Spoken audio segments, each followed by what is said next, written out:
Welcome in to episode 7. Who thought we'd be here on a historic week? If you don't follow us on Instagram, TikTok, Twitter, even YouTube, that's what we're trying to push the most right now. But you're missing out because we are doing a little mini series.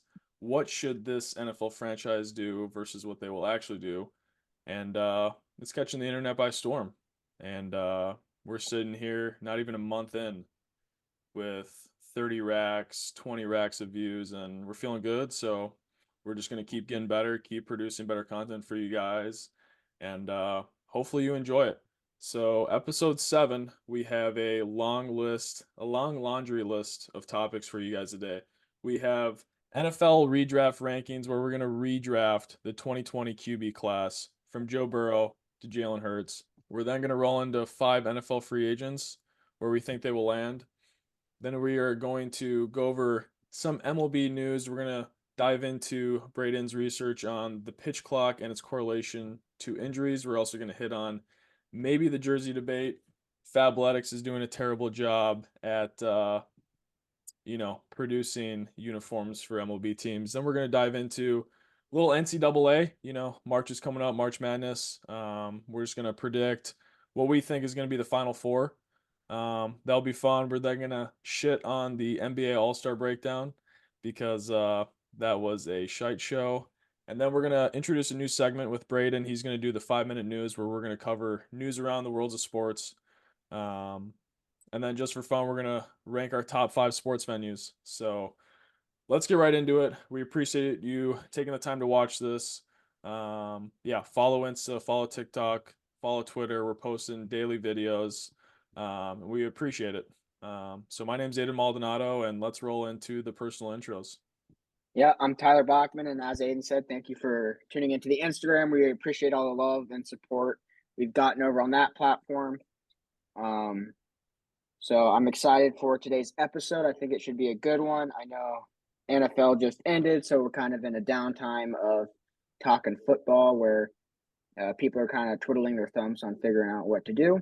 But I am excited for what we have lined out for this episode. My name is Braden Roby, and I'm excited too. We have a lot going on this episode. We get to re-rank the 2020 quarterback draft class, which is a great one so far. And we get to get into some other topics like the MLB, March Madness, and then a little sports breakdown, which is a brand new segment that we're introducing this episode. Yeah, finally, my name is Ben Redding. I'm glad to be back here for a 7th episode with all of our viewers. Just want to thank everyone for supporting us over the past week. I'd say Aiden's introduced a great new segment, which we've been contributing to. It's been fun to do. It's been fun to see all the views, see all the likes and all the comments and all the Packer comments, especially on me going. So thank you guys for that. Happy to be here. Happy to talk some sports. Really excited for our top 5 sports venues too. I think that's going to be a really fun segment today.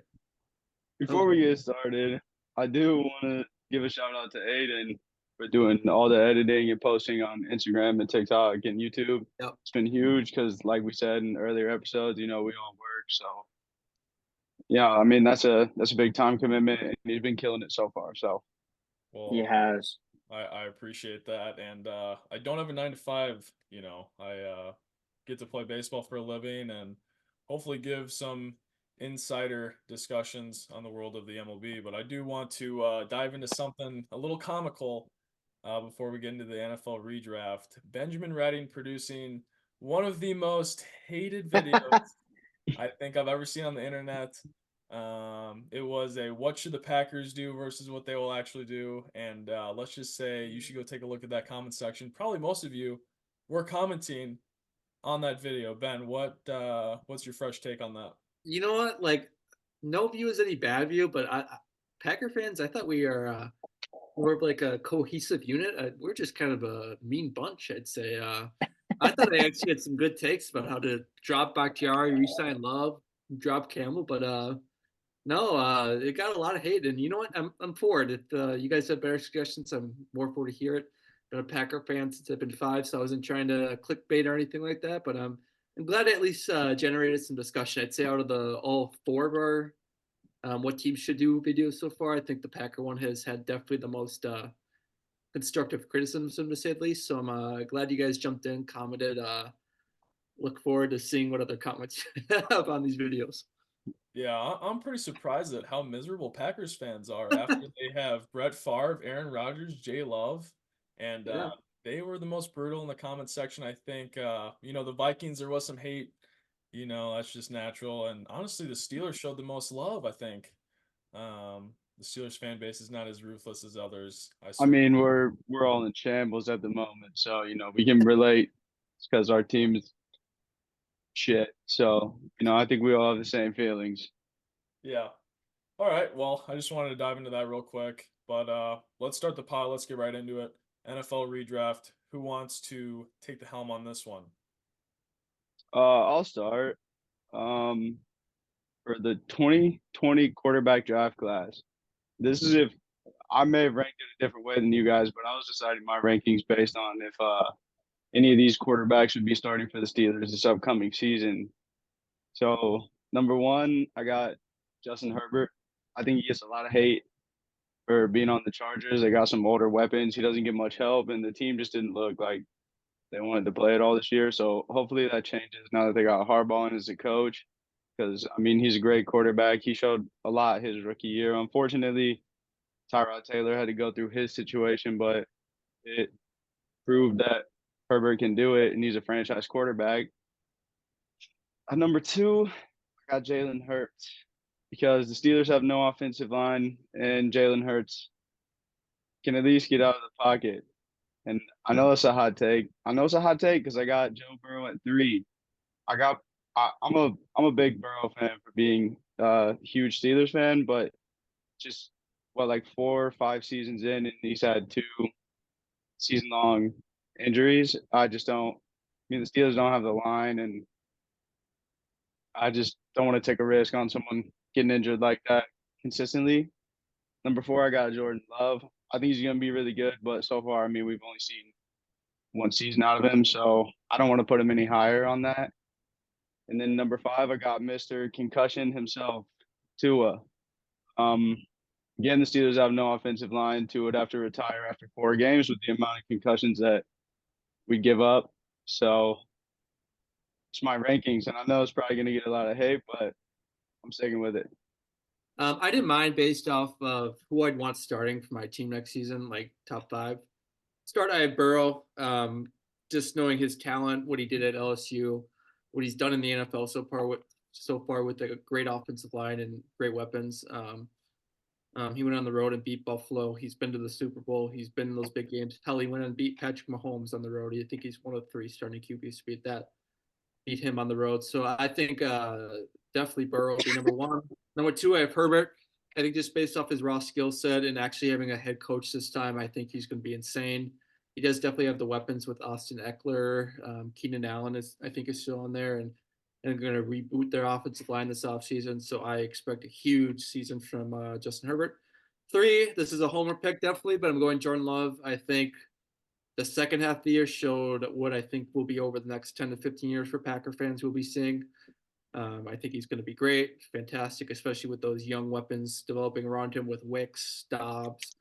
Hopefully Christian Watson can stay healthy. Watson staying healthy, and Aaron Jones, Tucker Kraft, and the boys. I think it's going to be a very prolific offense going forward, and I think he's going to improve immensely from year 1 to year 2. 4, I got Jalen Hurts. I know he's been to the Super Bowl, but that was also with Shane Steichen. I feel like since then it's gone downhill with mostly the same weapons. I feel like they've had the same offensive line. They had AJ Brown still. They had what's the other great wide receiver name for Philadelphia? I'm blanking on it right now. Devontae Smith. Yeah, And they even added Swift as the running back. Yeah. He played well this year.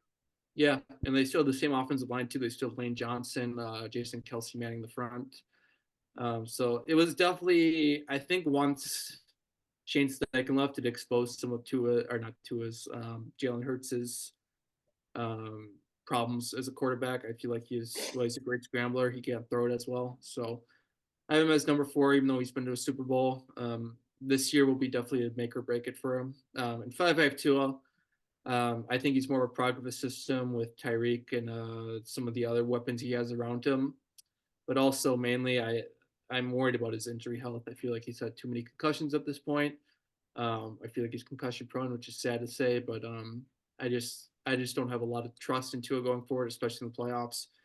Out of those 5 QBs, I'd want Tua last if I'm in the playoffs. So yeah, that's my list. I think Jordan Love can even jump Herbert at least by next year, depending how the years go, and if Jordan makes another deep playoff run. It'll be very interesting to see, but that would be my top 5 ranking or redraft ranking. Yeah, I'm happy you didn't have the same list as me. I'm pretty close. But between Burrow, Herbert, J Love, Tua, and Hurts, I mean, you probably can't ask for a better draft class. And like the year the Vikings are going into, they might be picking the third or fourth quarterback off the board. And hopefully it's as good as this year's or the 2020 redraft. But my number one's Burrow. I think just his injuries in the past, I think he's getting overlooked a little bit. That playoff run he had, and like Ben commented on, beating the Chiefs on the road. Just the playoff pedigree.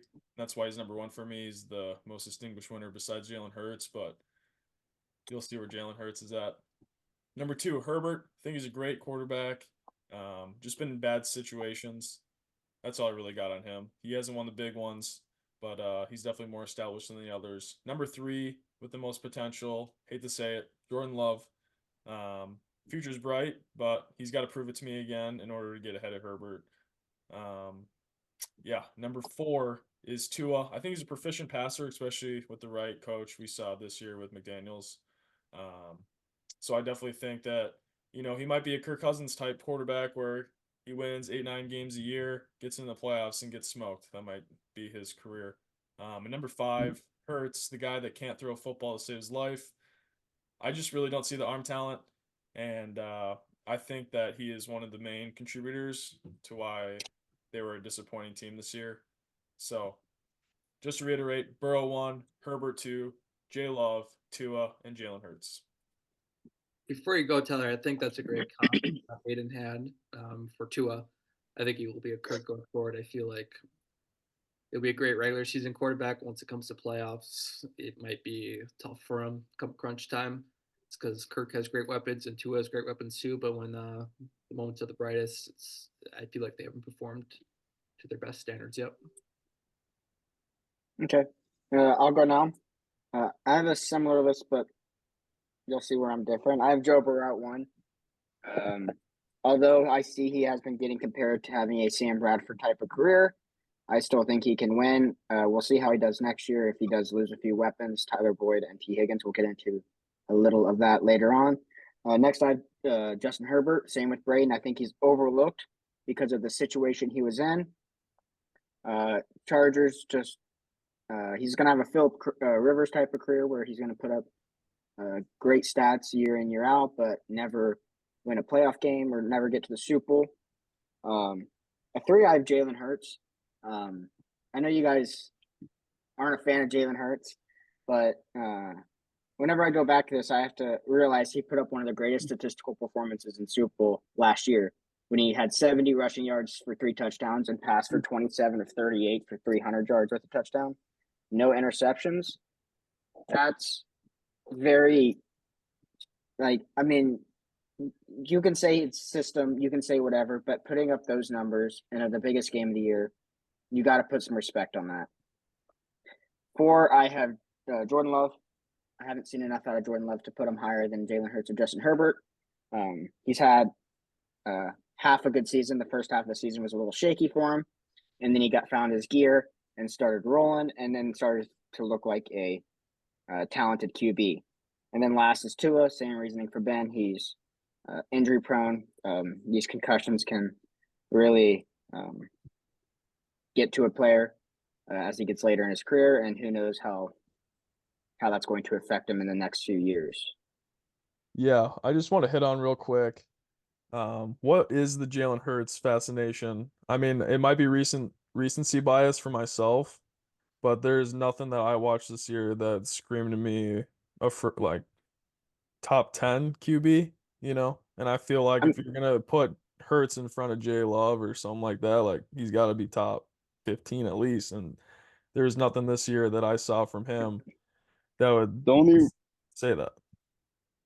the only reason I put Hurts above J Love is because I mean, just to reiterate what Tyler said and what I said, giving my rankings, he said, I mean, I'd give him over a little half of a good season. I think he had more than half of a good season. I think, towards the end, he really ramped it up and he looked like he was definitely the Packers' next franchise quarterback and they wouldn't have to worry about it for a long time. But I think in the beginning, it was rocky and I was skeptical before the season even started. But Hurts took the Eagles to the Super Bowl.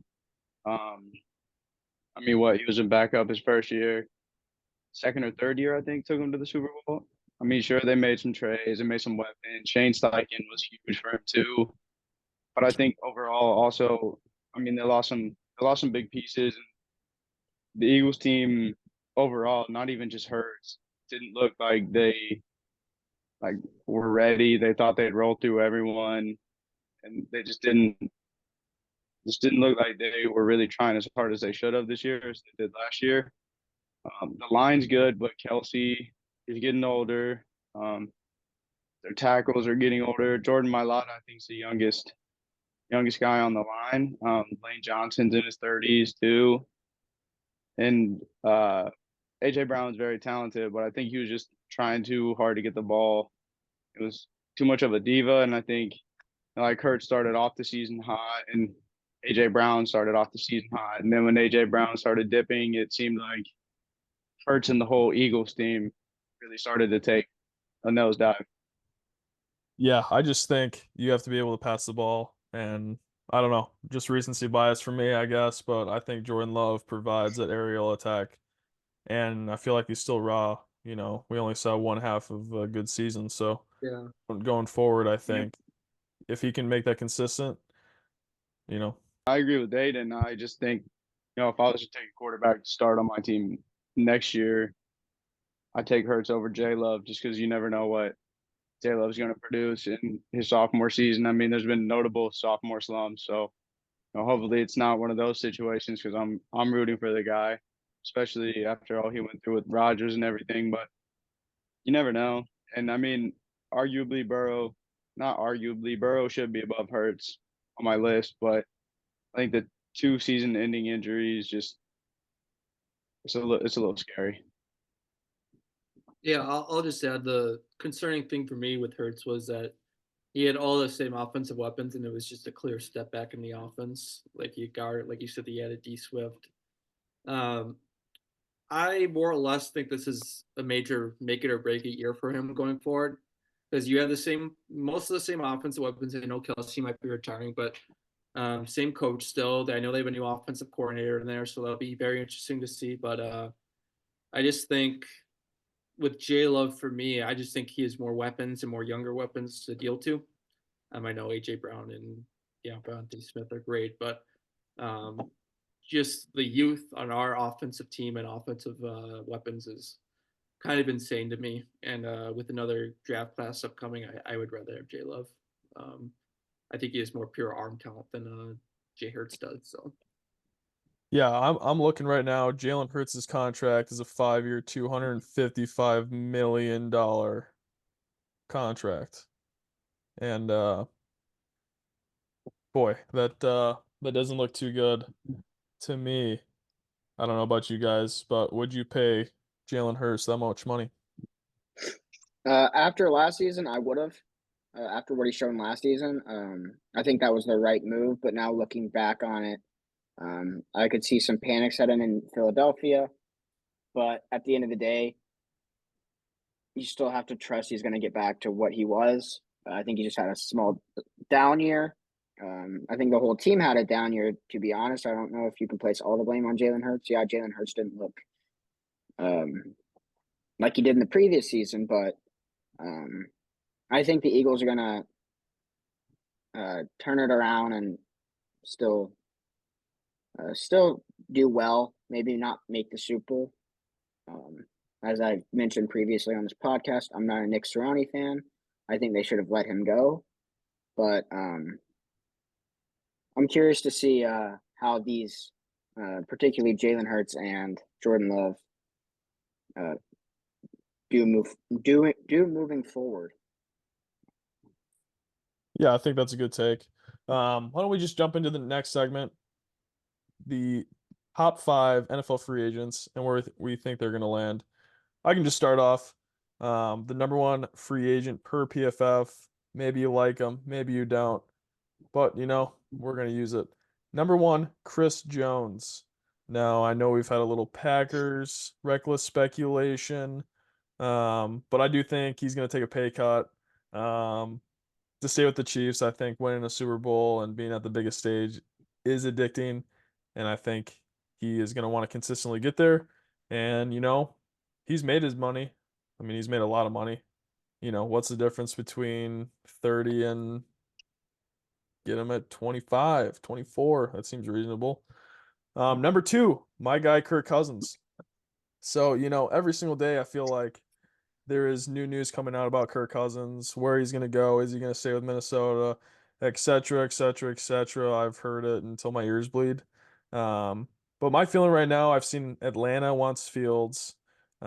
Raiders are probably primed to picking a quarterback. I just don't know if anyone's in the market for a 36-year-old guy coming off an Achilles. I don't really know what that salary, that contract looks like. The Vikings came out, said they are not willing to give him a fully guaranteed contract, which is his ironcladness that he's always had, are those fully guaranteed contracts.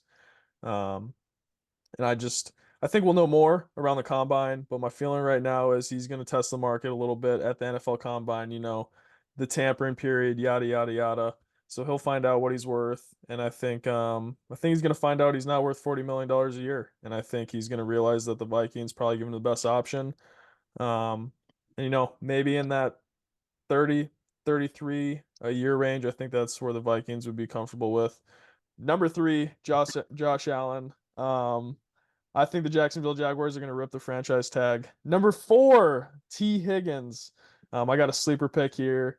I think he's going to go to the Arizona Cardinals. If they draft Neighbors at 4 or something like that, they pick up T. Higgins and him. That could be a lot of ammunition for Kyler Murray in that offense. And they're sticking with Kyler Murray, so they're gonna have to do something to improve his efficiency, improve him as a quarterback. And I think, we live in a day and age where you just need to get weapons everywhere around the field. And finally, number 5, Brian Burns. I love Brian Burns. I wish he would come and play for the Vikings, but we just don't have that kind of money, especially if, Big Kirko Chains comes back. So I think maybe the Rams pick him up. They need an edge, and they could be looking to be a contender next year. So that is my top 5 NFL free agents and where they will land. My top 5, again, starting with Chris Jones. I went back and forth with this one because I don't know. Brett Veach is obviously a mastermind of restructuring contracts, but I'm not sure if they can afford both Chris Jones and L'Jarius Sneed, but I do have Chris Jones going back to play for the Chiefs because, again, like Aiden said, winning Super Bowls and being in that position every year is just addicting. And he's only 29, but I don't see him not going back to the Chiefs. For Kirk Cousins, again, I think his age and his injury, I'm not sure who else would really be willing to spend as much money as he wants. I don't think any team should or will. I thought about maybe the Patriots. They're in a bit of shambles with Mac Jones, but I'm going back to the Vikings. Josh Allen, the edge. Also, I think he just gets franchise tagged by the Jaguars. The Jaguars are building a solid young team. I don't think they want to let him go. T. Higgins I also have being franchise tagged by the Bengals. He's younger than Tyler Boyd, and I think you can't just have Jamar Chase. He'll get locked down, and Joe Burrow won't have many other options. And then for Brian Burns, the edge, I actually have the Arizona Cardinals taking Brian Burns. I think they really need to beef up that defense outside of Budda Baker. They let go Isaiah Simmons to the Giants, and I think Brian Burns would provide a lot for them on the defensive side of the ball. All right, I can go next. For Chris Jones, if the Chiefs end up not franchise tagging him, I could possibly see him going to the Raiders, but it would be the best thing the Raiders have done to their organization since the Reagan organization. So I don't know how likely that would be. If the Raiders don't pick him up, Bears are always an option. They have a lot of cap space. They can maybe squeeze Chris Jones in there and begin working or finishing their rebuild that they've been doing for the past 5 years. Kirk Cousins, I have Minnesota re-signing him. He's asking for that $40 million. I don't know who would pay that. 35 coming off a ruptured Achilles. I don't know. I could just see him going back to Minnesota for a pay cut. Josh Allen, I think the Jacksonville Jaguars re-sign him. That defensive coordinator came out and said how important he is to their defense. So I can't see them letting him walk. Same with T. Higgins, very crucial part of their offense. I think the Bengals re-sign him. And then Brian Burns, I have Brian Burns going to the Texans. Texans have about $66 million in cap space. They have CJ Stroud on that rookie contract, so they have cap space to spare, and they're trying to get to that next level of the Super Bowl division championship round caliber team, and they're just about there. And I think Brian Burns can tip them over the scales and help that defense complement that offense. Yeah, Yes. I think the biggest takeaway for Well me said. from Tyler and Braden's list before Ben goes, for me with Braden, I think that T. Higgins thing that you commented on, he's younger than Tyler Boyd. And, I do think Jamar Chase is a good wide receiver. Don't get me wrong. Do I think he's Justin Jefferson? Absolutely not. And I do think if you double Jamar like they double JJ, no shot. Absolutely no shot. And I think taking away a weapon from Joe Burrow is going to eliminate Jamar Chase's effectiveness in the offense. And the second thing that Tyler said that would be really scary is if Chris Jones ends up with the Bears. I think that could be really scary for the NFC North. one takeaway I had from Tyler's was Brian Burns and the Texans. I thought about I thought about that. They have a lot of young guys though. They're gonna have to extend. But I think if they're in a win now mode with CJ Stroud and his rookie contract, Brian Burns makes a lot of sense. I don't think he wants to go back to Carolina, and I think it'd also be scary for the league having Brian Burns and Will Anderson Jr. on opposite sides of the defensive line. Very scary. Great analysis by all of our great analysis. Here's Thank you. Yeah. Start out with Chris Jones. I, like most of the panel, agreed that he's going to stay with Kansas City. I just feel like how many players can say they've run back-to-back Super Bowls? I feel like that is very hard to do, and that means a lot for legacy. And Chris Jones has already made a lot of money. I think he'll take a little pay cut every franchise tag and try to go for that third Super Bowl. And I honestly send him to the Hall of Fame immediately, even though he probably is one already. Moving on to Kirk. Well, I know Aiden would love to see him stick with the Vikings. I think he's going to go to the Falcons or Steelers. I don't think the Vikings are going to re-sign him. I think they're looking for the future and trying to re-sign another, try to move up in the draft to get another franchise quarterback. I know there's a lot of great QBs in this draft class. And I think Kirk, if I'm a betting man, I'd say with the Falcons. I feel like the Falcons have enough cap space to take a chance on him. I don't think it'll be for $40 million by any means, but I think that would make them NFC South favorites there. Moving on to Josh Allen, I actually think he's going to go to the Denver Broncos. I feel like with all the Russell Wilson speculation up in the air, I feel like they're going to try to beef up their defensive line and just defense in general. I feel like he'd be a great linebacker for them. I know they just hired my boy Jim Leonard as a safeties coach and I think assistant defensive coordinator. He was a head coach at Wisconsin intern for a while until he took a year off, and I think he would fit that scheme really well and just be a great player for them. For T. Higgins, I feel like the Cincinnati's going to franchise tag him. I feel like in this league you need at least two quality wide receivers, and who am I thinking of? Their main receiver, Jamar Chase. It's a great number one. I feel like with a great number one, you need at least a solid number two to be a contender in this league. And with Joe Burrow, I think they're going to try to do everything they can to keep him there. And I think they will franchise tag him.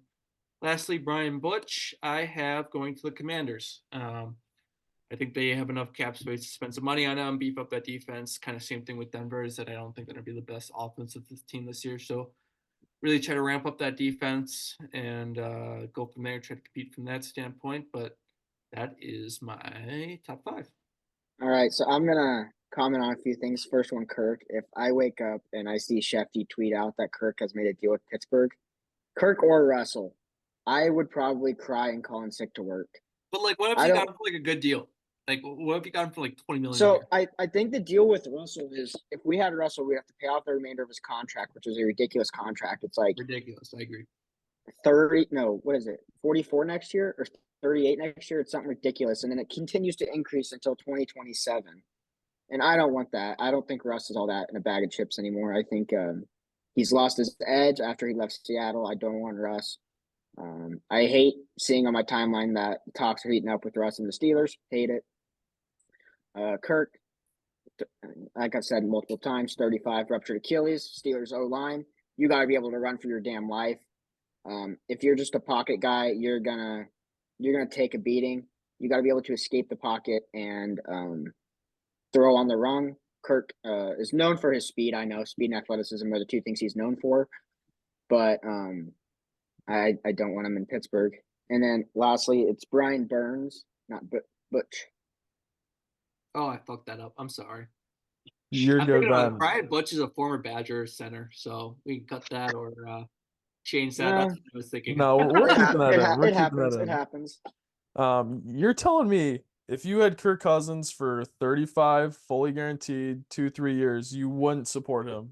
Like 35 mil for 35 mil would be. I mean, I would support him because he's a Steelers quarterback, but I wouldn't like the decision. That's too much money. Because for one, the Steelers don't have much. I think we're one of the worst cap space teams in the league. We don't have 35 mil to drop on a QB. Justin Fields, he would be like 20 mil. Would be my guess. It'd be a 20 mil deal, and then So I'm gonna cut Tyler off from his rant about quarterbacks. He doesn't want to see in Steelers uniforms, so we all know he could probably list 50 of them. But Ryan Tannehill's up there too. I agree. I agree Gardner with all you Minshew. say. Gardner Minshew. I'll take Gardner Gardner Minshew Minshew's as a up there backup. too. I'll take him as a backup. No. So, like before we move on to our next topic, I just want to say, you guys won't be seeing Ben Redding for episode 8. He's earned a 1-episode ban for mentioning Kirk Cousins to the Steelers. So Get he'll be missing sussied. that one. Get sussied. He'll be missing that one, but he'll be back for episode 9 and I already future ones deserve as a well. ban for my Packer fan video that got so much. So it's just Yeah, making the Packers fans agree you deserve a ban too. Braden, why don't you take us into your research with the MLB and its correlation to injuries? So obviously it's a small sample size, only one season with the pitch clock.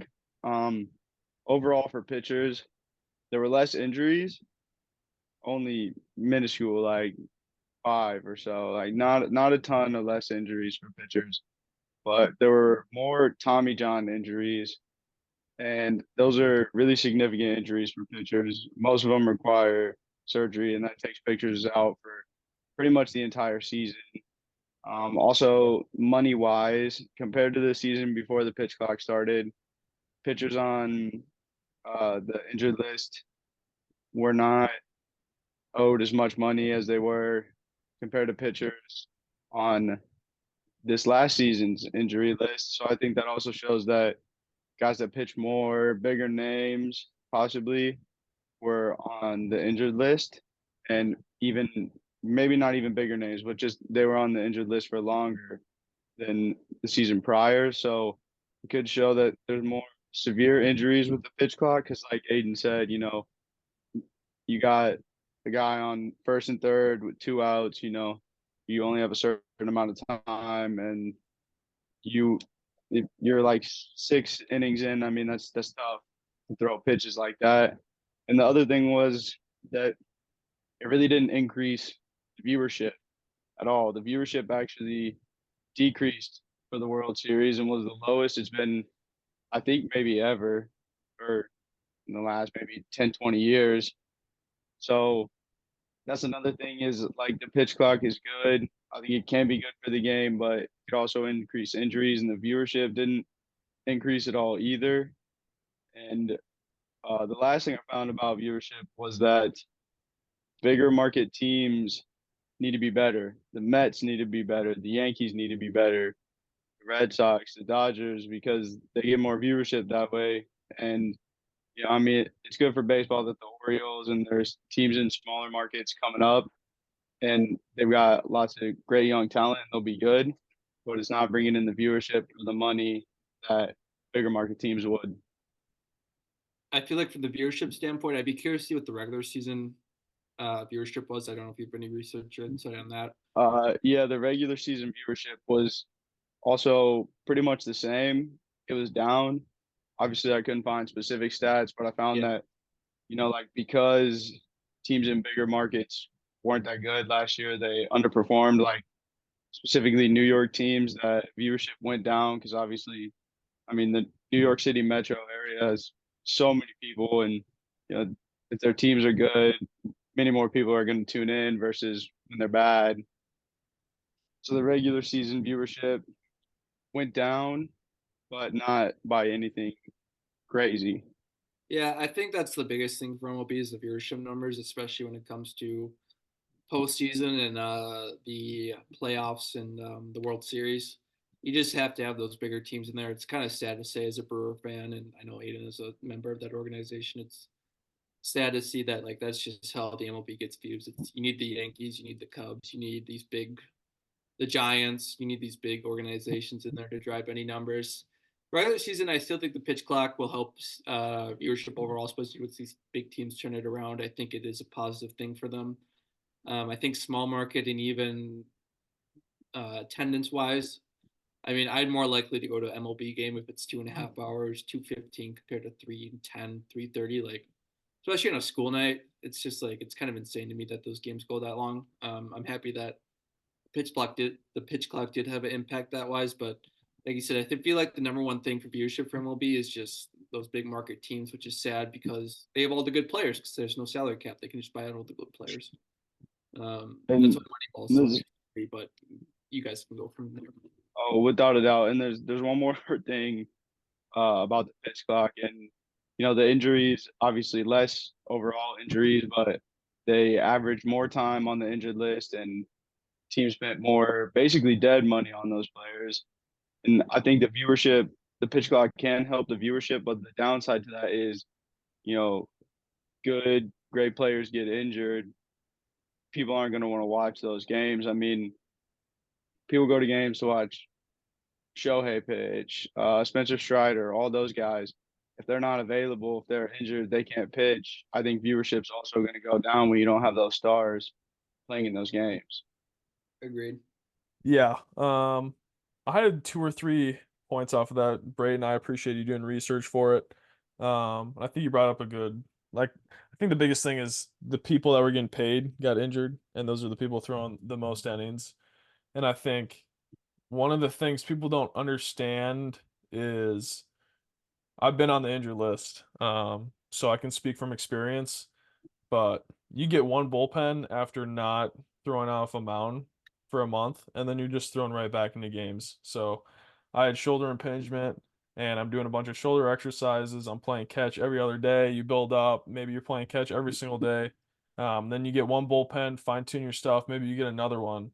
But you don't throw a live, especially in the minors. You don't throw a live setting. I threw 2 bullpens and got thrown into a professional baseball game. And your pitch count's down obviously, but I still threw 2 innings. And think about that trauma compared to playing catch. It's completely different stimulus. You're facing live batters. You're throwing a 20 pitch bullpen to warm up.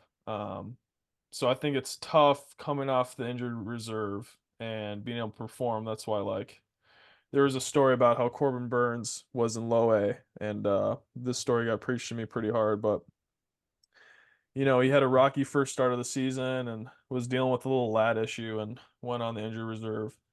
And he rehabbed, and when he came back after a month and a half of not playing in a single baseball game, he came back and absolutely dominated. I think had close to a sub 2 ERA for the second half of the season.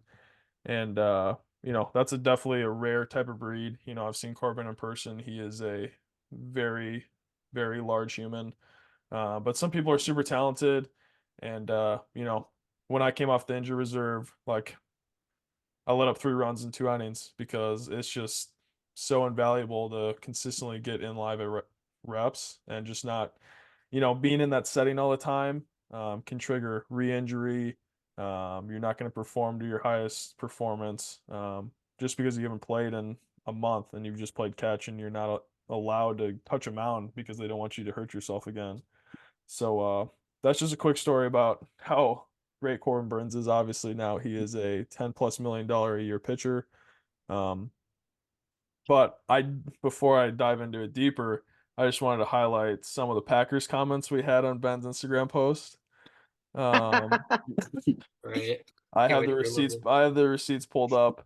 So if you Just- haven't watched it, go follow us on Instagram. If you're on YouTube and listening to this and you haven't seen our Instagram, I'm a little confused because we blew up on Instagram and probably most of our viewership's from Instagram. But But links are going to be down below for yeah, Instagram, right Twitter, now TikTok. I'm throwing links in the air. You're seeing me, but pop up, pop up, pop up, subscribe, pod. You'll see it in a little Yeah. bit. But let's just highlight a couple, 47 likes, Ben. 47 likes from Charlie Hickey for is the satire. Is the satire. 14 It's likes. hilarious. And me and Braden were getting into it with this one guy, Eiley Tur Babies. I don't know how he created that name, but this is an intention post. 14 likes. Yeah, this is wasn't. completely wrong. Can't guard Dijar. Maybe the worst post I've seen on this app. 10 likes. Are you dumb? 34 likes. Bad take. And it keeps going. But the winner for the most hated but the winner for the most hated but beloved comment that we received this whole week, I think we had 30,000 plus 22 plus, I mean, we had 60,000 views this week on Instagram. The number one hate comment was from BMR Cards, and it says autismspeaks.org. And I just want to let you know that that is the name of our group chat now. Thank you for the inspiration. Yeah. But And I told my yeah, roommate that comment, and he laughed for a good like 2 or 3 minutes straight. Like, Yeah. it's very clever. It's very funny. Problem is, like most of this research I did was like on Packer fan websites, so I feel like you guys are shooting yourself in your own foot from shitting on this comment. Like I'm not like pulling some bullshit out from like Wikipedia or anything like that. I don't know, but like I said, I appreciate the hate, the love, the support, all of it. I wasn't trying to make it a hate post or what's it called when you're just grabbing for views, clickbait. Yeah, that wasn't my goal, but yeah, I mean, we will take as much hate as we need. exactly. We are thick-skinned to say the least, and we will defend ourselves in the comment section if you go take a look. We're not going to bow down, but our motto is to kill you with positivity. We can't shit all over our fans, even if they are giving us hate. But let's dive back into the MLB. The I second want to thing, add one yeah, thing on that as you well go, you before we go, get you go, on. Tyler. So Sorry, that's on me. we got a lot of comments. We got a lot of positive comments. We got a lot of people agreeing with us, but the ones that disagreed, I enjoyed reading them, seeing other perspectives, especially on the Steelers ones, as I can relate. I like seeing other perspectives of Steelers fans because obviously I talked to Braden, my family. There's not many Steelers fans in Kansas City to talk about it with, so it's kind of unique to see other perspectives. A lot of guys not wanting Justin Fields and kind of getting their reasoning why, and just interacting with them and growing our community that we have started a month in now. But that autismspeaks.org comment, I was sitting at my desk at work and I let out the loudest chuckle. And I have a nice old lady that sits next to me. She goes, "Oh, Tyler, you're okay?" And I'm like, "Sorry, I hiccuped." I think someone sent it in our group chat, and I think we all had it, like ha it, like it was very funny, and It was. I'm very happy. Someone, my roommate said it might have been the best comment on Instagram in general, so props to that guy. Thanks for watching it though. Yeah, we can get back into MLB, but it was a fun week. as a podcast. Just watching Yeah. the views go up, the likes go up, the comments, the interactions, the shares. I was up until about midnight last night, just refreshing the page, thinking this is awesome. I didn't think we'd be growing this much a month in, but man, it feels good. It feels great. And if you guys obviously haven't noticed, you know, Aiden runs the Quad Pod Instagram account. So any comments coming from Quad Pod, coming from Aiden, me, Ben, and Tyler are using our personal accounts to respond to you guys. Probably not the smartest I think idea, but I think I we responded pretty well. We were pretty positive with most people. I think the one that only got me a Eileen little Tur bit was the babies. attention. Eileen Tur Yes, babies. You're on your couch too much. You need to go back to work, buddy. yes, the attention one. I was like, really, man? Like it's just an opinion. Like chill out, chill out. Like and I also want to make a note that we're not professionals. We are just four regular dudes who have terrible sports takes and are very passionate about our sports. You don't have to take our opinions to heart. You can listen to them. or You can do, hate on them. or do. Like, Or yeah, take it, share it, send it to your family, your friends, and say this is going to happen. Listen to Help these us. guys; they know what they're talking about. But then if it doesn't happen, don't come back to us and say you guys are idiots. We know. We're Hey, fully aware. we had one yeah, time. speak for yourself, man. Speak for yourself. I will.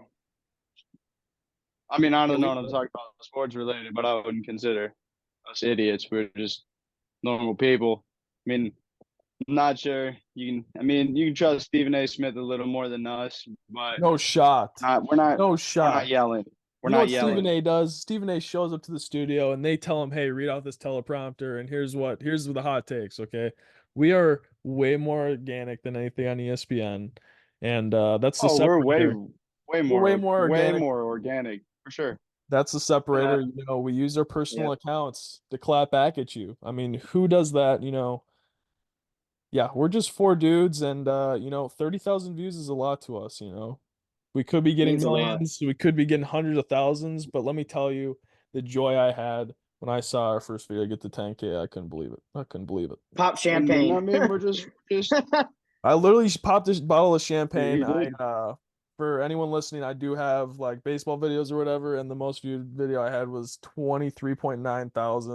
And I told Tyler if one of our videos beats that, I'll pop a bottle of champagne and play video. Let's go, boys. Let's go. 200K up next.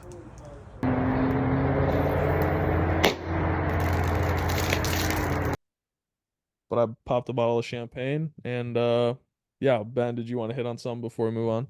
Yeah, we had one Tailgate fan too, or how you say that race. So it's good to see we have a lot of fans with a lot of different sports backgrounds commenting on our videos of what we want to discuss. And yeah, we'll take yeah. it. Whatever you guys want us to talk about, we're more than happy to touch base on.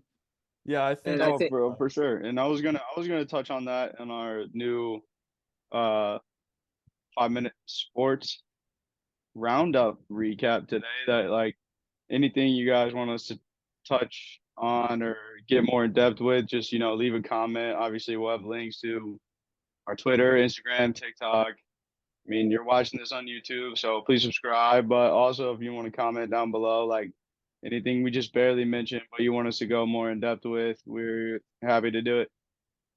And I think the interaction of the week comes from Aiden himself. When a guy goes, "You guys are idiots," and he goes, "Maybe," and he goes, "No, you are." Aiden goes, 50-50, and he goes, "Followed." I thought that was hilarious. I thought that was funny. That's a type of interaction that I enjoy because I can relate to where it's like if a guy can just like go back and forth, I'm just like, you know what, I like this guy. Yeah, I think we just created a new segment where we post or I'll clip like I'll announce best hate comment of the week. Like I'm gonna throw the autismspeaks.org one on Instagram and be like the best but most love hate comment of the week. I But think you should, honestly. I think that would. yeah, no, I literally We just need the idea literally just popped in my head when I saw we it. need a Ben to make more videos about Packers, and then we can get all these hate comments. We'll just I'm post 5. gonna say we should bring back Rodgers, see how that gets the fan base going. I mean, Ben, you did have me say they're not going to extend J Love, which I think is like a 0% chance of That's happening. what yeah, that's fair. I want him to extend J Love. I just want to point that out. Yeah, And but that and let's get back on track. Let's get back on track. All right, That and was then can I fun. go? Yeah, Can I it's go? All 100%. You right, got it. we'll cut back in. All right, getting back on the MLB here. Aiden, I have a question. You were going into depth about how you were injured and then you got thrown back into the Wolves after 2 bullpen sessions. When you get back on the mound and your first game, your first pitch, do you get nervous? Do you get like the little voice in the back of your head saying you don't know if you're 100%, you don't know if you're going to be able to go in there and do your job fully? Does that occur at the level that you're pitching at? Or do you just get up there and you're like, I know what I need to do. I know I have the capabilities of doing it. I might be a little injured. That's in the past. I'm going to put my nose down and get it done. Yeah, I think you hit on a great topic where it's like, everyone jokes or makes the comment that baseball is 90% mental, but I will say, so shoulder impingement is when you have inflammation in your shoulder. And basically the way you throw is unnatural, right? Like throwing a softball underhand, that is a natural movement. The human body was not created to throw overhand. And so that's where you get impingement, inflammation buildup. And it's tough, right? Like in college, it's a 7-day rotation. Once you get to the pro ball, like literally the first week of the season, I threw Monday, Saturday, I was on a 5-day right away, and I threw 75 pitches both outings, and I wasn't healthy since then. Um, but getting to your question, like before I hit the injury reserve list, warming up felt like there was a knife in the front of my shoulder, and I threw probably 4 to 6 starts on it. Um, like it got to a point where it'd be manageable when I got into the game, but command goes down. The way the ortho doc described it to me is it's basically your shoulder's so unstable that when you go to throw, it's moving while you're throwing and it's hitting the front of your shoulder socket. And so not only did it kill to throw, especially warming up, because you're so stiff, right? And like if I repetitively throw over and over again, I'm like clearing that inflammation out, but I'm also like creating more in the process when I'm done throwing. And so like let's say I'm warming up, like you do a flip start. So one game I'll start, the other I'll come into the fourth inning. And you have so many starters in pro baseball because you're just trying to develop everyone. And I knew it was my time to hit the injury reserve when I was in relief. I came into the fifth inning and warming up literally felt like a knife was in my shoulder. I get out on the mound and my first heater was like 87 in warm-ups. And that's not good. That's not going to get it done. And I think I was like 89, 89, 90, 90, 90, and had no clue where the ball was going. And so that's when I knew when I had to hit the injury reserve. And coming back from it, man, I mean, it's tough, right? Like doing shoulder workouts, trying to get healthy. Um, you're also getting pushed to come back, right? Like you're not there to sit on the injury reserve for 2 months. Like you're supposed to get healthy, and perform. Like my job is to play baseball at a high level. And coming back, it is nerve-wracking for sure because one, am I prepared? You know, when I was throwing before I hit the injury reserve, like it wasn't going well, like I was injured, it hurt. So it's always in the back of your mind, hey, like when I'm warming up for this game, am I gonna feel it? Am I gonna feel it? And you sort of get a sense for it, right? Like in my first bullpen, it doesn't feel great, but it's definitely better than what it felt. Um, and it's just so hard coming back from an injury in season, especially when you're getting pushed back, um, when you're getting pushed to return. And so I'd say, like, you definitely have that fight or flight mode. To answer your question fully, I had to explain that whole first part, but like when I'm warming up for that game, I mean, you get nervous every single time. Like, don't get it twisted. Like, I've thrown a lot of innings. Like, my senior year in college, I threw 75 innings, and I still got nervous every single time I went out there. Like, it's just an instinctual thing, and that's how we throw hard. That's how we compete. We compare it to a box, a UFC fight. Um, but yeah, your mind sort of just turns off, and so I think that's where it helps with the injury stuff. But there always is that question in the back of your mind, like, hey, when I'm warming up, is this going to be an issue? Am I going to feel this when I go to the mound? Am I going to feel this? So I'd say it's 50-50. Like you have to have confidence no matter what. Like even when I was throwing 88, 89 in my warm-ups, like you have to have confidence or you're just gonna absolutely deflate on the mound. So that's sort of answer your question, but it's just a 50-50 thing of battling mentally while trying to like compete, which is extremely difficult. So that's why when I talk about that Corbin Burns story, it is unbelievable. I also do think I was injured when I came back. I wasn't 100%.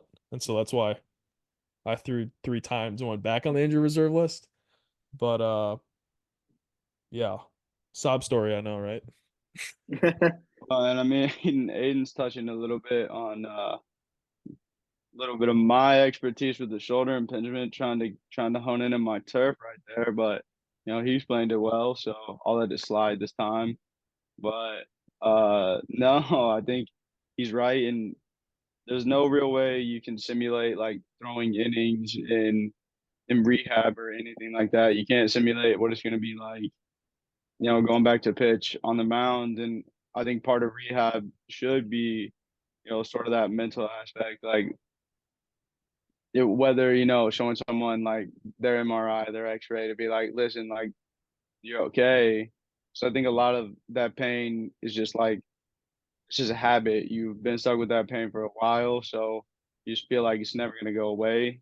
Your brain signals that you're in pain, even though there may be nothing wrong. So it's just something that the mental aspect is something that you definitely need to touch on during rehab. But I mean, I think he'll be back and better than ever this season. So I think we're all excited to see Oh, his yeah. outings.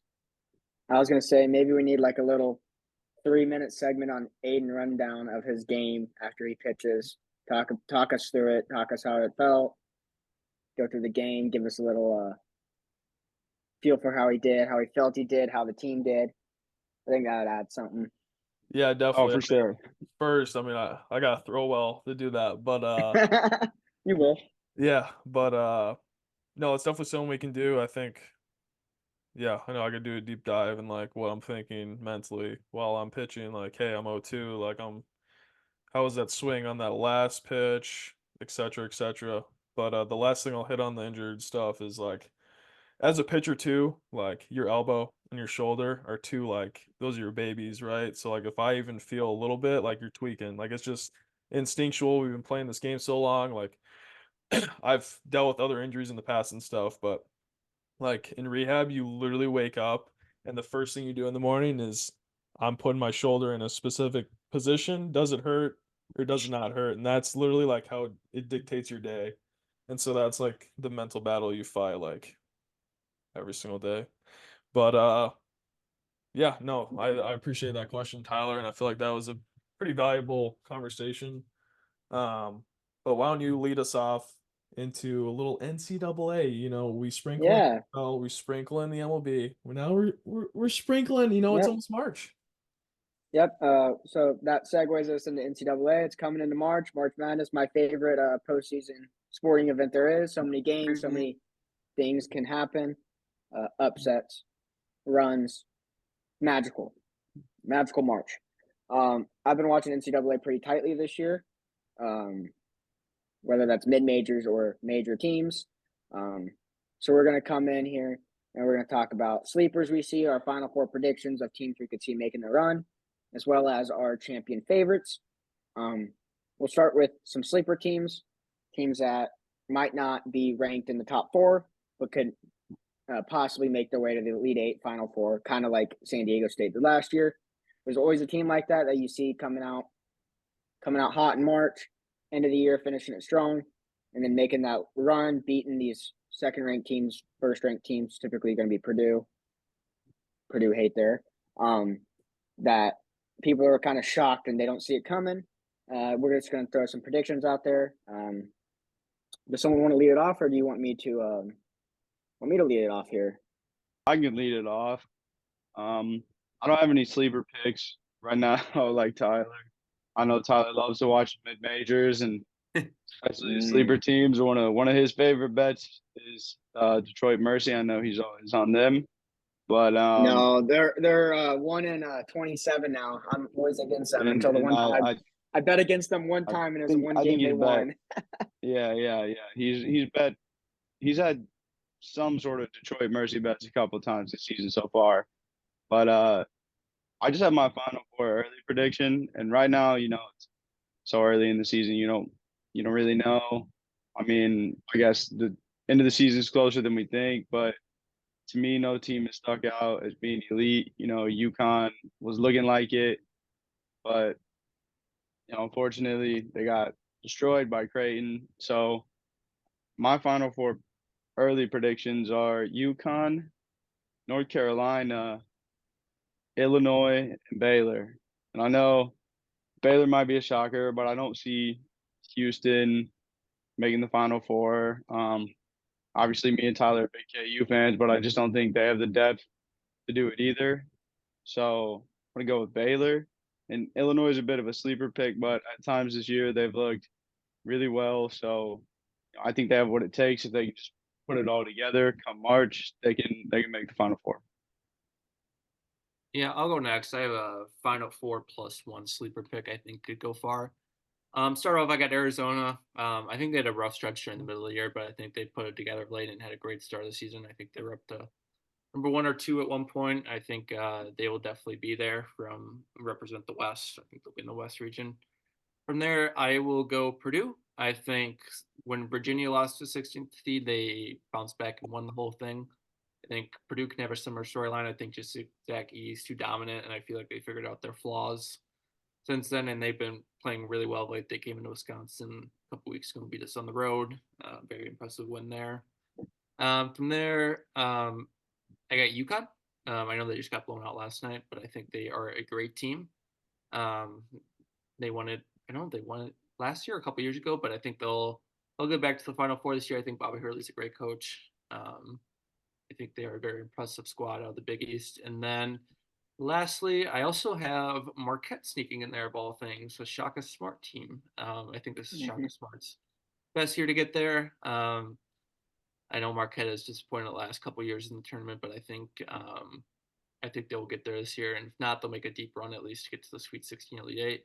I know I said I have one super team, but I have two. I'll go Creighton just because I think they have the 3-point shooting to get there. I know they just whooped UConn last night, and that's probably recency bias on my part, but I think they are been doing great. And I think if you get a team that gets hot in the tournament, you've seen it before, they can go all the way. Just get to the Final Four and excel from that standpoint. So watch out for Creighton. And then Michigan State. They lost last night to Iowa, so great pick by me. But they have enough talent to definitely get there. And I never doubt Tom Izzo March. I feel like he's one of the best March Madness coaches of all time, where he can get his team prepared for a win and lose, or win in your out or lose in your out situation. His teams always perform well in March Madness, so I think Michigan State will be very, very tough to beat come March and the tournament. So those are my four. Those are my two sleeper picks. Yeah, I'll go next. Excuse me for a second. So I don't think there's a more stressful thing than filling out your brackets, especially since I've been watching all these mid majors. I'm familiar with how these teams play. I've watched these teams whoop up on these other mid majors, and it's like, how do they correlate to when they play Tennessee or Auburn? Which is kind of occurring here. I'm looking at the projected bracketology. Could easily change in the next few weeks. But a few of the sleeper teams that I had lined out, one of them being Indiana State. Indiana State at one point was ranked. I think they just lost the other night. I think they could make a run. Teams that typically lose here at the end of February, that were hot, that loss kind of kicks them right back into high gear, and they get rolling again. Kind of out. We're going to see that with UConn, I think. Indiana State's projected to play Wisconsin. I'm sorry, Ben, but I think that's going to be a good game, and I could see Indiana State taking that one. And then facing Auburn. Auburn, another hot team. I could see Auburn making a push to the Final Four. Auburn's always one of those teams that's scary to play in March. They always got that 3-point shooting team. That's in the East region, which has UConn, and I have UConn as my Final Four team. But I could see them losing. I could see them being like an Alabama last year, where they're just the hottest team all season, and then come March, something just happens, and they just forget how to play basketball. Moving down to the West region, which in my opinion, always going to be biased, is KU's region. I think it's going to be scary. We have Arizona, we have Clemson, we have Creighton, Duke, New Mexico. New Mexico is one of my sleeper teams as well. New Mexico, they've been playing great ball this year. Braden kind of touched on this. Not confident in KU. We don't have much depth. If we lose to a team, it's going to be to New Mexico. That's a team that could easily beat us. 3-point shooting team. Getting rebounds, we're not good at getting rebounds, even though we have a 7'1" center who's arguably one of the best players in the nation. Is he white? Creighton, he is white. Hunter Dickinson. Creighton, Ben touched on Creighton. I think Creighton's a great team. They're getting hot. They got Kalkbrenner. They got that number 11. He's kind of showing flashes of a Jimmer Fredette type of player. Last night against UConn, unbelievable. I had personally, I had 2.5 units on Creighton, so that was a great win. Another sleeper team, and don't take my word for this. These are just my opinions. I don't know how they correlate to March. McNeese State. McNeese State this year, they could easily McNeese State. Can you spell it for me? McNeese. Excuse me. They're projected to be like a 12 seed or so. They're going to finish their mid-major, I think, with 3 losses. I could be wrong, maybe 4. Projected to play Dayton. Dayton was another team that I could have seen making a run, but not last night, tonight. That was my pick. That was my lock of the day. Dayton minus 2.5. They lost to Georgetown. Maybe Dayton's fallen off. Maybe Dayton isn't all that we were shown.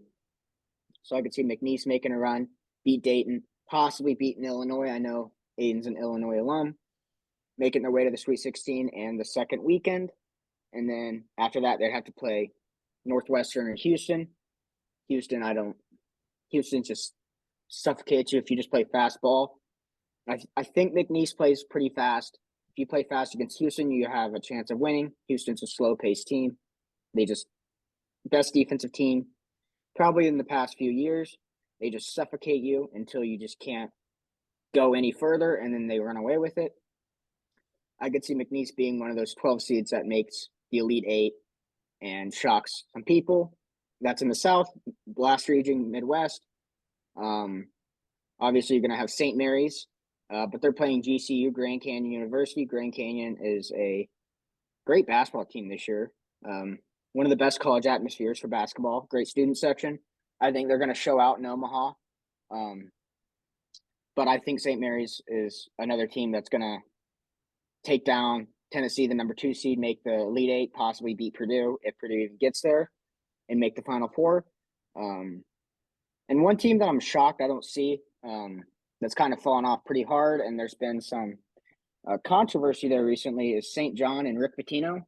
I really was high on St. John coming into this year. I thought St. John was going to do a lot of things, but Rick Pitino recently came out with some comments saying how this team just doesn't play basketball and how he's typically really excited for first years and he's just not excited for this year. Like he wasn't excited for this year, or he hasn't been excited for this year, excuse me. So there might be some discourse in the locker room. They're kind of falling apart. But my final 4, those are my sleepers and kind of way too early bracketology predictions. Final 4, I think I'm going to have UConn, and then I could see Creighton taking it to the Final 4, beating Arizona and possibly KU, Duke, whoever they beat. I like Marquette. Marquette's a team that can win in March. 3-point shooting teams, typically those teams do well in March. Fast pace. You got Shaka Smart as a coach, so he's an extra defender out there on the court, always playing defense, lockdown, trapped in the corner. Don't like Shaka Smart. I want that on the record. I don't like him as a coach. And then St. Mary's as my Final 4, taking it all. I could see it being UConn, Marquette championship, and then we'll probably. I don't want to say UConn. Back-to-backs are very rare, but I'm going to say UConn. UConn's they just have it. They're just, but they could be that Alabama team where everyone was high on last year and then falling apart. I could see that easily happening, but that's the end of my rant. You give like a 20-minute in-depth analysis of March Madness, so we were just looking for 4 picks. First of all, I just want to say one thing about uh Tyler. If you guys can't tell, you know, Tyler's a degenerate gambler, throwing out McNeese State as a potential Elite Eight Final Penn Four State. team. You know, you can't rule anything out here, but Tyler went full in depth. You know, we can go more into it if you guys want in future episodes, but uh most of us were just prepared for Final Four early Oh, predictions, so I'll let no, Aiden go I on with agree. his. Yeah, I feel like I have to back up Tyler on this one. No, I've can no, I no, say no. something before you go? So I was yes, gonna back you up. I was gonna defend you. I prepared them for a Final Four and then 2 sleeper teams. But I'm a big college basketball fan. I like watching college basketball. I like, obviously, as Braden said, sports betting college basketball. Mid-major teams are fun to bet on. Watching these teams kind of go forward, go back. Teams you've never heard of. My second favorite team is UW Green Bay. Come on, Phoenix. Shocked they didn't make the tournament, or not projected to make the tournament. They should be a 16 seed and play Purdue because I'll beat Purdue. But it's fun and I enjoy it. And yeah, if you want a more in-depth version, come right before March Madness starts with the actual brackets coming out. We can make our bracket predictions, fill out brackets, Yeah. and keep you posted on how all of our brackets do. I will finish in dead last, I promise you. Can But yeah, Aiden, sorry, you can go ahead. Sorry, hey, No. 1 second. Can I just give a quick shout out to myself? I bet OK State plus 2.5, and they went outright. So just I'm 2-0 in our little pick 'em. So I just want to disclose that and say if you want some good college basketball picks, don't go to Tyler. Come to me. I am 0-2, so but I bet hockey last night. Yeah, you heard Mistakes were that. made. Twitter. We're throwing the Twitter at Twitter. right there. Yep. It's right there. It's right You- there. It's right here. It's right here. Follow Yep. us on Twitter right there. Braden. You'll get picks that you can fade and make a lot of money off of. Yeah, Or lose a lot. yeah, Tyler, I just wanted to say I do appreciate the rant, like you are the most knowledgeable person in this field. So, like if we were gonna talk about being a doctor, Braden would talk. If we wanted some salesmen, we'd have Ben and Tyler, and I'm uneducated at the moment, so but I do think you should apply to teach a NCAA March Madness 100 class at a community college. I should apply to be ESPN. I could be better than a lot of those guys at ESPN. Yeah, Tyler, if you took the ACT of NCAA March Madness, what would you get? Well, if it's history, probably not too well. No, if just it's like this year, like what are you ripping? I feel like I could do well. There's always teams that people, I guess, the best brackets are always the people who don't know college basketball. I'm asking for a number though, like a 32, No, probably like a 27. 27. All right, well, I That would wasn't probably what we're looking for, Tyler. That's your wrong. That's a wrong answer. I'm being real here. I can We're spew and I looking can for like a talk and I can 30. talk, but it could all be bullshit and mean literally nothing come Well, March. I remember in high school everyone said a monkey got a 16, so I would probably get a 16 in NCAA March Madness. So I'll get into my Final Four picks. Number 1 is Illinois, strictly because I liked Ayo Dosunmu or Dosumu. He plays for the Bulls now, or I don't know how you pronounce his last name, but went to school there. Have to put them in there. They're decent. I think they're a 4 seed. I saw in a projection or something. UConn because I like Husky dogs and I like their logo, and they seem to be pretty good, right, Tyler? Oh yeah, they're pretty good. They're And then- decent. And then I have North Carolina because I almost went to school there, and Kansas because I got to support my boys on the pod. And shout out to Josh. I did get him to say that he would come on the podcast today. No way. Yeah. I think he just saw the hype and now he wants to join the bandwagon. But I don't know if we want him on though. He wants to join late on the bandwagon. But yeah, I don't know. We'll have a offline discussion about that. But I think we should Get into just a subtopic. Tyler, unless you want to hit on something else, but I think we should just shit on the NBA All-Star game for a little bit. I love it. Well, what do you got? My dad before it started, he's like, Aiden, how many points do you think? I was like, well, what do you think? He's like 150. I was like, no, man, this is going over 200 for sure. Like, it's not even gonna be close. Yeah. I agree. First time a So, team went over 200. The All-Star game was Sunday night, right? Who Yes. cares? Sure. So it was Sunday night. Saturday night was a really bad night for me. Lost a lot of money on the UFC 298, particularly on Volk. I love Volk, and I was distraught when he lost. This is not a UFC topic. I know. But then coming into Sunday, I was like, I'm just gonna take a break, and then I'm like, oh shit, the All-Star game's on. I don't have work tomorrow. I got President's Day off. Got some drinks in me, and I'm like, I gotta toss on this game. I tossed $30 on East to win because it was a plus money, and I was like, it's an All-Star game. I don't know why they're plus money. They should be even odds. Until I saw the teams, I'm like, I'm royally screwed, but somehow they won. And then I tossed $50 on the over. True, easy. But it's a circus. I think I texted this in group chat. I can't believe I bet on this circus because we had Dame pulling up from half court. We had Luka just getting stuffed at the rim. We had Halliburton getting snubbed for the MVP. Couldn't believe it. I had him winning the MVP. Unbelievable. Circus. I think that they need to implement something in the All-Star game that incentivizes these players to actually play. I get it that they don't want to get injured.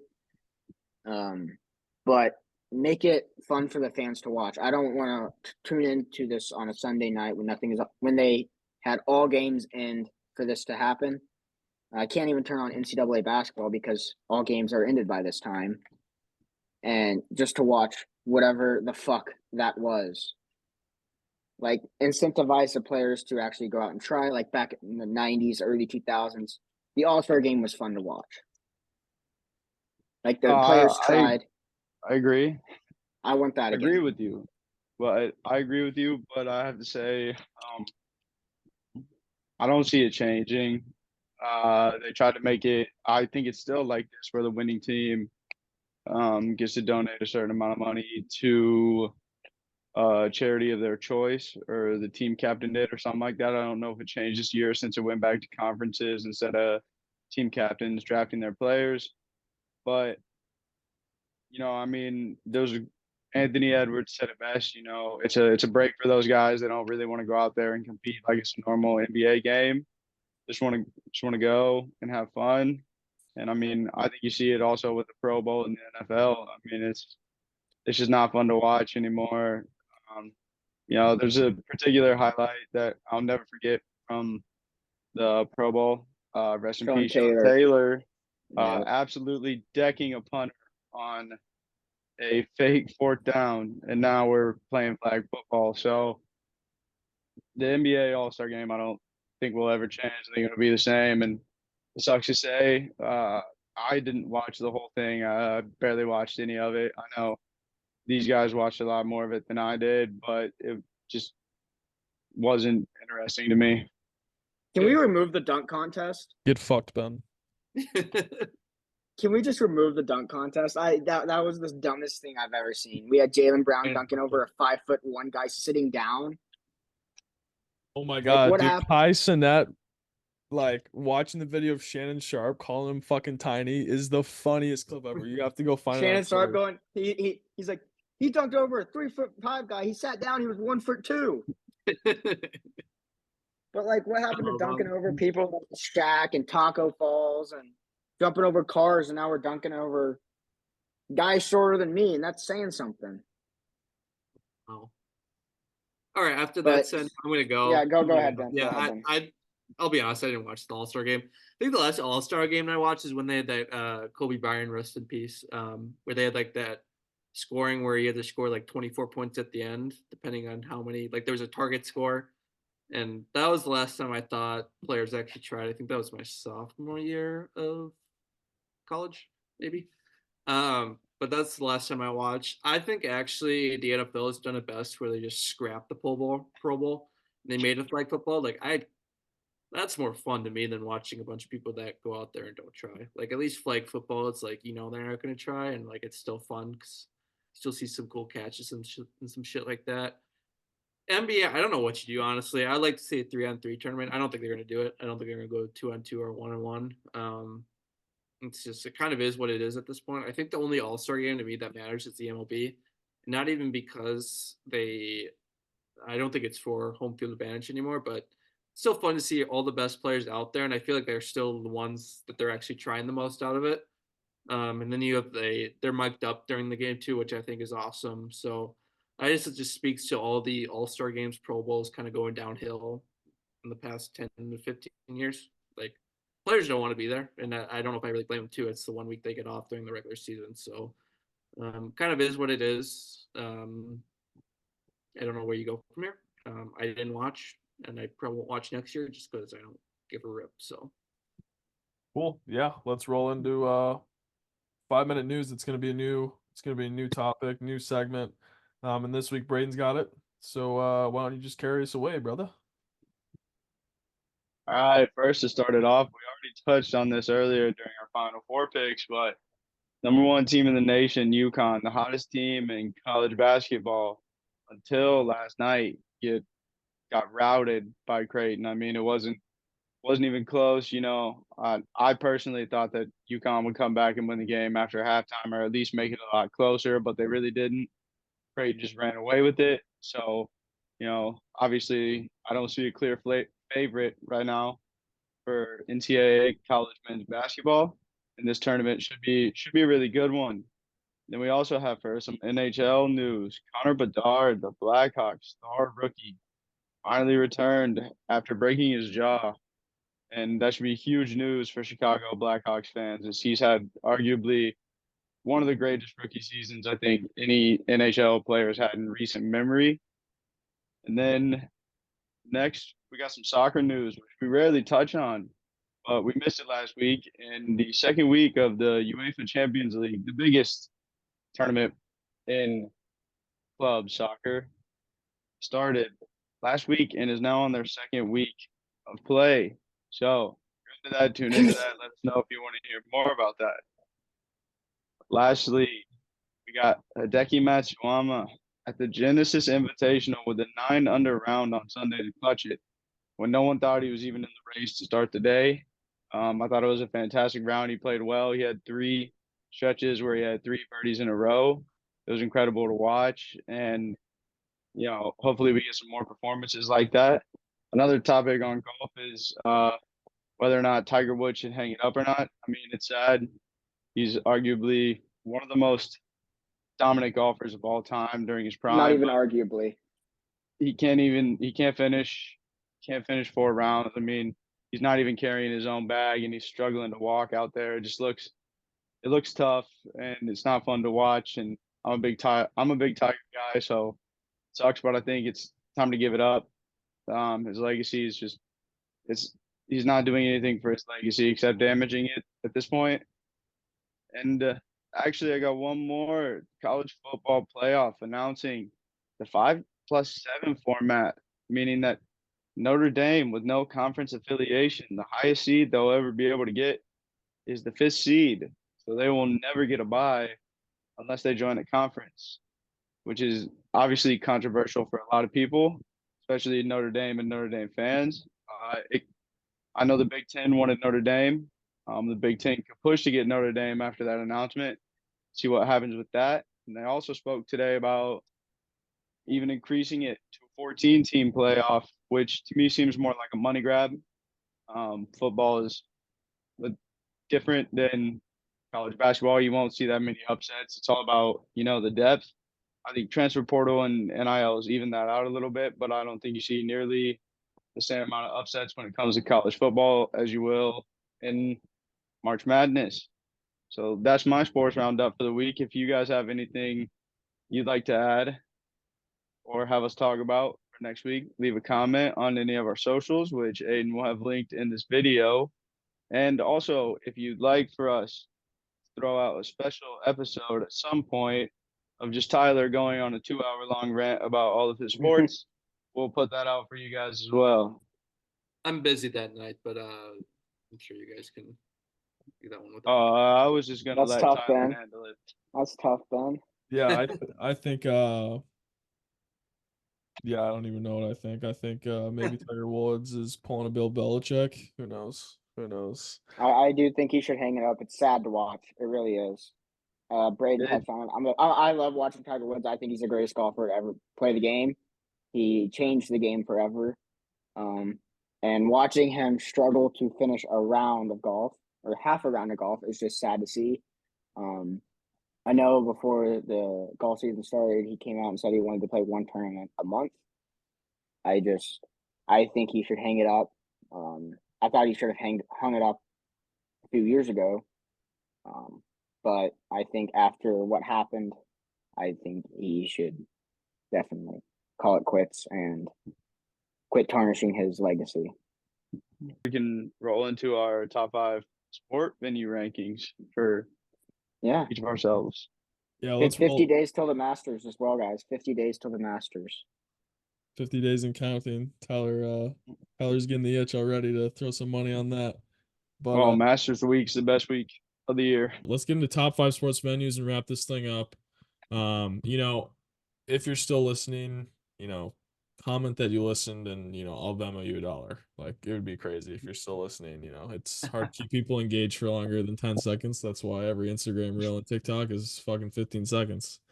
If you've made it an hour 31, put your Venmo in the comment section and I will send you $1. I promise. I'm just gonna do this. Ben, go. Oh shit. Okay. Top 5. We will start number 5. We got the Rose Bowl Stadium out in Pasadena. Most of my rankings are based off history, and I think it's the best college football stadium in America. Even though UCLA plays there and they have shit fans. No offense, they're joining the Big Ten, so sorry. I think it's the most historic venue in college football, and it's nothing like watching the Rose Bowl on New Year's Day, seeing that sunset in the background. It's the prettiest stadium by far in America. Rolling into number 4, I got MSG again with the history there. We got both hockey and great basketball and great boxing history. I think the stadium's been around since the 20s. It's been a staple of New York City. Great sports town, great venue to watch a game. I've never been there personally, but I've heard great things, especially watching a Knicks game there, especially Charles Oakley era. I've heard it's great, and they still get the premier events today, premier concerts and stuff like that out there. Number 3, I gotta pull it up. Fenway Park. Yes. Best baseball stadium in my mind. Most historic venue. I think just the history there again is insane. And my goal is to get out there as a huge baseball fan, big Brewer fan, but I really want to get out to Fenway and watch a Brewer game there or just any baseball game. Luckily, I had a friend who moved out there, so I want to see that. The Green Monster. One of the most iconic things in sports in general, I'd say. Number 2, I'll go Augusta National, the most beautiful landscape in all of sports.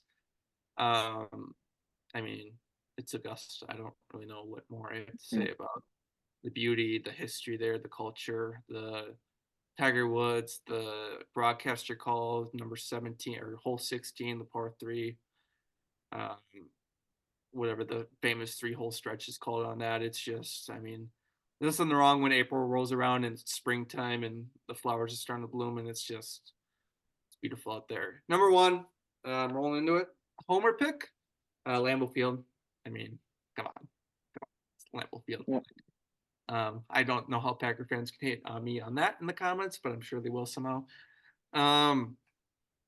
It's like literally, I've been to 5 to 10 games there, I'd say, and you literally pull up to this neighborhood and just have a big ass stadium right in the middle. And it's like the coolest thing ever. I've done the Lambeau Leap. We did a private tour there one time. It's been great. There's no bad seat in Lambeau, in my opinion. I've sat in the bowl. I've sat in the suite section. I've sat in basically all around the stadium. You're never going to find a bad seat in Lambeau. And it's just the fans are insane. I think people like Airbnb their house during game days for like $1,000 at least. So that's my favorite stadium by far. It's just the most historic. I'd say it's the coolest how you pull up into this small ass city and you just see this big giant stadium out of the crowd, and just the people are so nice in Green Bay. The fans are awesome, and so yeah, it's my top 5. All right. Tyler, go. All right. So number 1, same with Ben, sticking with the Rose Bowl. I love the Rose Bowl out in Pasadena as the game plays, getting into the 4th quarter. The sun setting over the stadium, love it. Is that your number 1, like sports venue in general? Yeah. Oh, okay. That's my favorite. The Rose Bowl is my favorite bowl game. And I will jump to number 2. I have Old Yankee Stadium.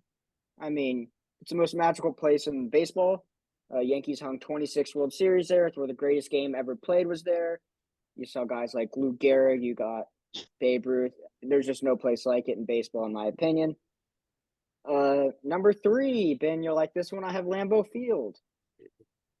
I mean, it's where Lombardi corralled the sidelines, where Bart Starr played, Brett Favre, Aaron Rodgers.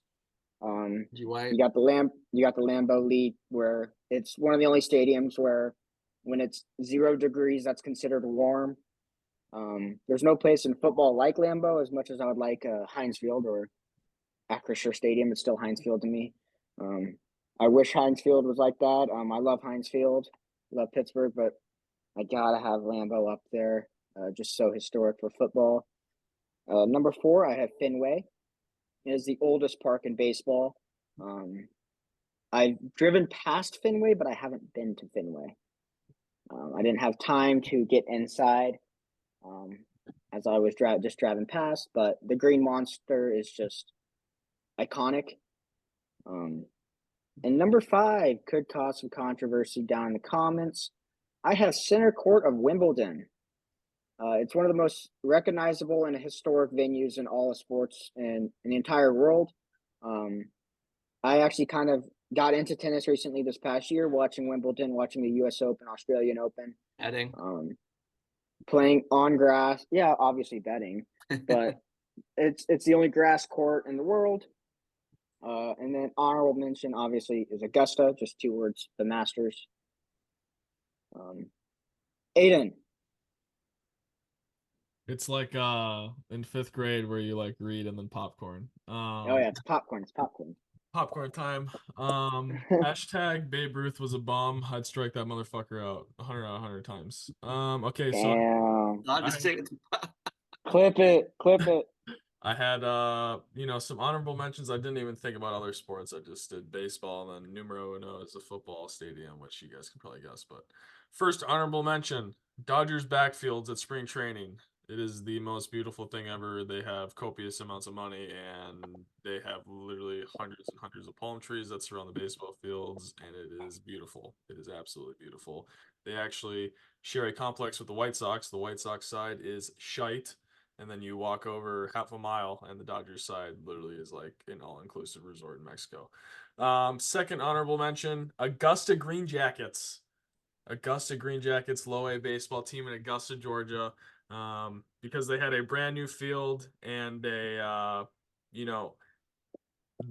transition from the 8th to the 9th inning, they had this little EDM turtle, and the place actually bumped. Like there was thousands of there'd be 1 or 2,000 people there, and they would just blast EDM. It was like a turtle smacking a drum, and everyone got hyped.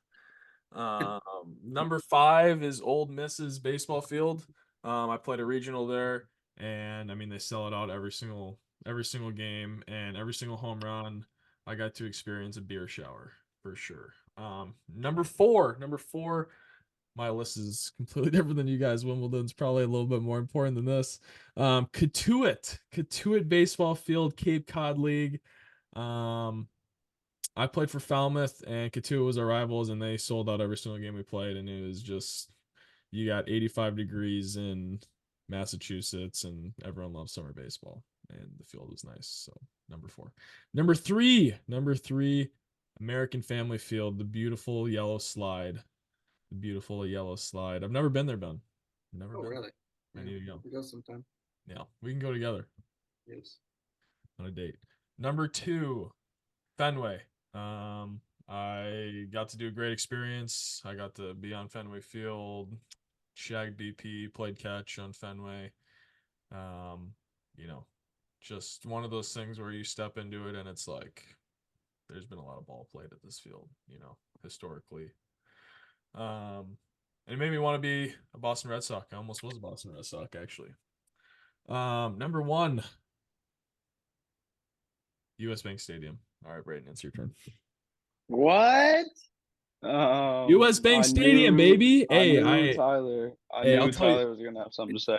I tell you what, showing up and playing baseball at U.S. Bank Stadium and throwing a fastball, it sounds like you're shooting bullets in that stadium, bro. I'm telling you. How was that Bears game there, Aiden?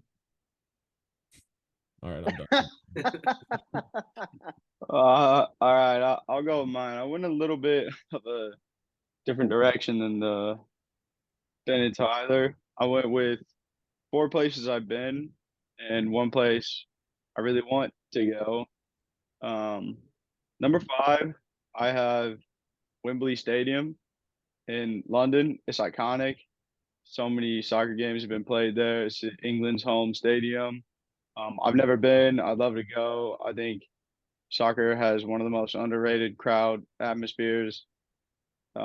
Just because it's not as big in the U.S., so we don't think about it like that. But so many people show up, some of the biggest stadiums in the world, and Wembley would be a fantastic experience. Number 4, I actually have Beaver Stadium, Penn State. Their whiteout games are just it gets crazy in there. I love those games. I love that atmosphere. You know, you could go with the big house or the horseshoe, but to me, I think Beaver Stadium is just clears them all. And then number 3, I have Memorial Coliseum in Los Angeles, where USC plays. I think it's a historic venue. There's been Olympics held there. There's been so much stuff held there. It's a really cool place to be, cool place to visit. And I also knew that at least somebody was going to say the Rose Bowl Stadium, so I had to go with something different because that was up there for me too. Uh, Number 2 is PNC Park. I know the Pirates are absolute dog shit. I think the view from the stands is just fantastic. You're looking over the river, the bridge. I think it has a great view. I mean, if the Pirates were better, it would be an even better atmosphere. But I think the stadium itself is just it's gorgeous. And number 1 is definitely a homer pick like Ben. And I'm surprised Tyler didn't mention it, but it has to be for me, Allen Fieldhouse, in the greatest college basketball arena in the country, loudest indoor arena. They hold the record for it. The student section goes crazy. Everyone goes nuts. They rarely lose a game there. I think it's an opposing team. You just have to be almost terrified to come into Allen Fieldhouse and play, especially for a big game because everyone gets up for it, and it's a great time. Yeah. There you go. You have everyone's top 5 sporting venues. We've been shooting for an hour 42. If that tells you how much we're trying to grind for you guys, Let's rip one immaculate grid. All right. I mean, we're a democracy. I don't care. I didn't do the one today. Go for it. I didn't do the one today because I thought we were doing it tonight. Tyler's got no life, so let's do it. Okay. Hopefully, I don't have anything scandalous on my Safari. I don't want to be that professor. You know. Oh man, don't say that, dude. Tyler was sending me something about some rapper, something leaking for a rapper or something. All right, since we only Excuse know me. football, San Fran and the Jets. San Fran and the Jets. Frank Gore. You could also do Ronnie Lott. He played for the Jets, I believe, didn't he? I don't know, but I know for sure that Frank Gore did. You should do Ronnie Lott just in case if it's done, we're over with. How do I spell it? RONNIE I.e. This guy. LOTT. I think. 7%. Yep. Eh. Yep. Didn't I Blake thought it was Bortles Darius. play for the 49ers? I swear to God, I thought he did. I thought CJ Berthrud did. Oh yeah, no, yeah, you're right. CJ Beathard did. CJ Beathard. CJ Beathard. Which Wrong one? quarterback. For Niners, Jacksonville. 49ers, Jacksonville. What's his name? CJ CJ Beathard. Beathard. This guy? Yeah, top one. Top. Top one. Out of 25%. Jesus Christ. Wait, so only one team can we rock Brock Purdy? Yeah. Yeah, we could rock Brock Purdy. Yeah. Yeah. Or is that not good enough? No, dude. No, I'd rock Brock Purdy. You could also rock like Brandon Ayuk, right? I don't I don't know. I was gonna say Patrick Willis, but that one probably had more. Commanders and Jets. Think back to my childhood. Why were you? Dude, that's a tough Santana one. Moss. Oh I shit! had a Yeah. Santana Moss. I had a Santana Moss jersey for the Commanders. I know he played for the Jets too. Yeah. Santana Moss. Santana Moss. Commanders and Jaguars. Oh man. Oh, Brandon Shrift. Yeah, Brandon Sheriff, the lineman.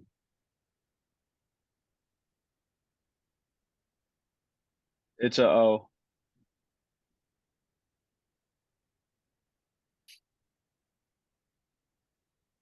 Do. Yeah, This right guy? there. Yep, that guy. Yep. Sorry, production's not good right now. Only Damn, one wow. team. Sean Taylor. Speaking of him, Sean Taylor. Man, the myth, the legend.